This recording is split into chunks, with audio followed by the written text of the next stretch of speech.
Extraordinary events in the Middle East. 3 hostages emerged today as part of that ceasefire deal between Israel and Hamas.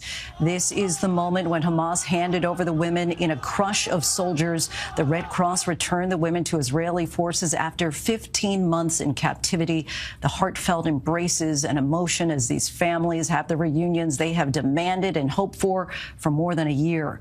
Thousands gathered in Tel Aviv Square, cheering and clapping as the women reclaimed their freedom. And since that ceasefire started earlier today, more than 550 humanitarian aid trucks have entered Gaza. The ceasefire was delayed for 3 hours, and during that period, an additional 13 Palestinians were killed. The second round of the hostage release is now slated for Saturday. We have team coverage tonight. ABC's Ian Pannell leads us off from Tel Aviv. It's been a day of high emotion, of hugs, tears and relief. The first 3 hostages released from Gaza as part of that fragile ceasefire deal. And after 15 months of hell, the guns finally falling silent. 470 days after the attack on Israel on October the 7th. This is how the day unfolded.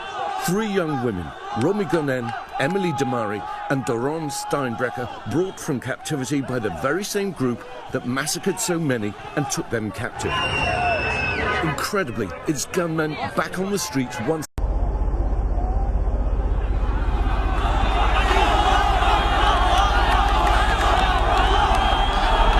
This is the moment 3 Israeli hostages were released from Gaza, marking a turning point in the Israel-Hamas war. But their newfound freedom came with a twist. Each hostage was handed a gift bag. Romi Gonen, Emily Damari and Doron Steinbrecher were the first hostages to be released under a fragile ceasefire deal. An Israeli hospital confirmed their physical condition was good enough to allow them to go straight to their families. Benjamin Netanyahu called their reunion exciting, saying the women had been through hell.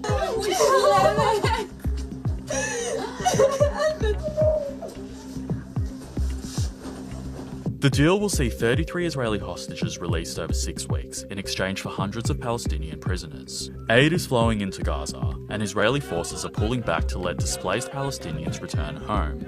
The ceasefire took months of negotiations by the US, Egypt and Qatar, but it's a fragile agreement, and some say these gift bags send a chilling message. Each hostage was handed a brown paper bag when handed over to the Red Cross.